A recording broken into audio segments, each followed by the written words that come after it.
Et moi, pour ma part, je veux vous amener chacun de vous à rentrer dans une autre dimension qui est différente de la dimension actuelle des concepts spirituels qu'on voit actuellement. Ce que vous devez comprendre, c'est que Dieu n'a pas besoin que les hommes le glorifient ou le prient. C'est plutôt l'homme qui a besoin qu'un être divin existe pour lui apporter une énergie qu'il n'a pas afin de résoudre les problèmes qu'il ne comprend pas. Donc la nécessité de l'existence de Dieu ou de l'être suprême ne vient pas de l'être suprême, mais vient plutôt de l'être physique qui est limité dans le domaine métaphysique. Donc c'est sa limite dans le domaine métaphysique là qui le pousse à chercher à rentrer en contact avec un être supérieur appelé Dieu ou appelé divin afin d'arriver à combler son déficit en termes de capacité à atteindre la perfection. Donc c'est ce manque-là que l'homme a voulu combler et c'est cette volonté de combler ce manque-là qui a poussé l'homme à conceptualiser Dieu ou l'être suprême en fonction de son existence ou de sa connaissance pratique. C'est pour ça que le peuple qui est à côté de l'eau, ou bien les peuples lagunaires, ne peut pas conceptualiser le divin avec les références d'un peuple qui vit dans un endroit où il y a la neige, par exemple. C'est pour ça qu'un peuple forestier, par exemple, ne peut pas conceptualiser le divin avec des références d'un autre peuple qui vit, par exemple, dans le désert. Ça, c'est naturel. Maintenant, partant sur cette thèse-là, que chaque peuple conceptualise le divin en fonction de son énergie propre, mais ça ne veut pas dire que le divin qui est conceptualisé est forcément une invention. Parce que chaque environnement, chaque espace, chaque système a une énergie propre en lui ou en elle. Toute chose existence a une énergie propre. Et c'est cette énergie propre-là qui est le divin. Parce que c'est cette énergie propre-là qui crée la vie du lieu. C'est comme l'homme. Il y a des gens, quand ils dégagent des énergies, tu vois quelqu'un, par exemple, tu sens que lui, là, c'est un gars, il n'est pas bien. Ou bien tu vois un autre gars, tu sens que lui, là, c'est un gars cool, un gars chic. Voilà. Ces différentes énergies exprimées par l'homme là, ce sont ces parties divines là qui sont en l'homme, qui s'expriment, qui s'extériorisent comme ça. Et la même chose réside dans les lieux. Les lieux dégagent des énergies. Et c'est l'ensemble de toutes ces énergies qui régulent le système de la vie dans l'univers tout entier là. C'est l'ensemble de tout ça qu'on appelle Dieu. C'est comme par exemple homme. Quand on dit homme, homme, ce n'est pas un individu en tant que tel, mais c'est l'ensemble de tous les hommes. Donc on ne peut pas dire que, comment on dit ça, l'homme, c'est un individu. Mais l'homme, c'est l'ensemble de tous les individus.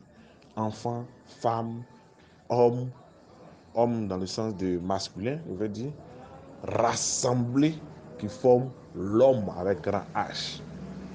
Et le concept de Dieu ou du divin, c'est pareil.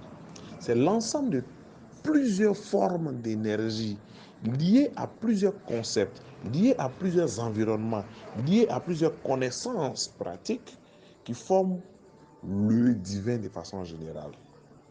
Donc voilà un peu la conceptualisation du divin.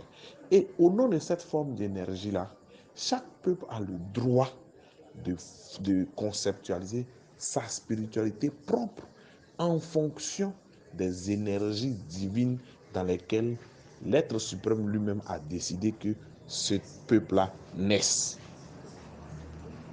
Voilà, parce qu'au-delà aussi de la volonté de l'homme, il y a le monde métaphysique qui lui aussi a sa volonté à lui, qui n'est pas forcément contradictoire avec la volonté de l'homme, l'individu.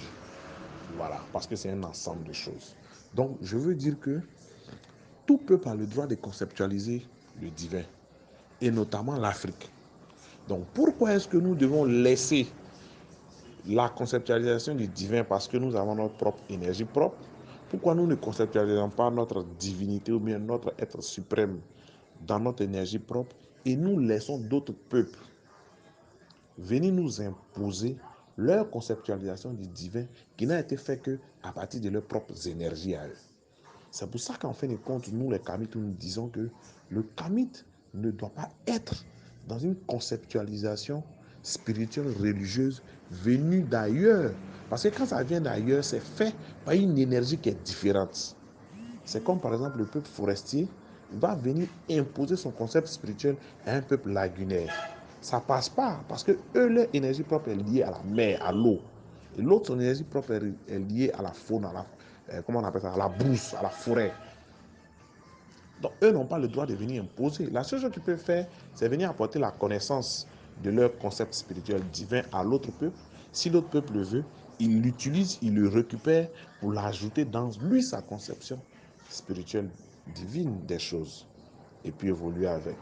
Donc, je veux dire que toutes les religions qui nous ont été imposées en Afrique ici n'ont pas le droit de prendre le dessus dans la vie de l'Africain. L'Africain peut avoir connaissance de ce concept-là, mais peut l'utiliser pour le mélanger avec des connaissances pratiques africaines pour essayer d'évoluer. Là, moi, ça ne me gêne pas. Mais de dire que non, moi, ce qui se pratique dans mon village, c'est la sorcellerie, je ne suis pas dedans. Et que les Blancs envoient le christianisme, c'est ça qui est vrai, c'est une bêtise, c'est une folie. L'Africain chrétien totalement, musulman totalement, ou bien bouddhiste totalement, ou bien est un faux Africain, est perdu. Un bon Africain, c'est celui qui peut-être est au courant des formules spirituelles religieuses venant des autres, mais connaît aussi les formules spirituelles religieuses venant de chez lui et peut faire du syncrétisme, du mélange. Et moi encore, même pour le mélange encore, je trouve que ça dénature. Que chacun reste dans son énergie propre, c'est plus intéressant. Donc moi, je propose que l'Africain puisse conceptualiser sa spiritualité afin que l'Afrique puisse évoluer, avoir une identité spirituelle, une orientation spirituelle due à sa vision du monde, sa vision politico-économique du monde et politico-sociale du monde. Parce que la religion ou la spiritualité a un rôle politique. Elle éduque les masses et elle montre le chemin à suivre pour les masses. Donc, nous manquons de cette force-là dans notre évolution. Donc, l'Africain doit conceptualiser sa spiritualité adaptée à sa situation actuelle.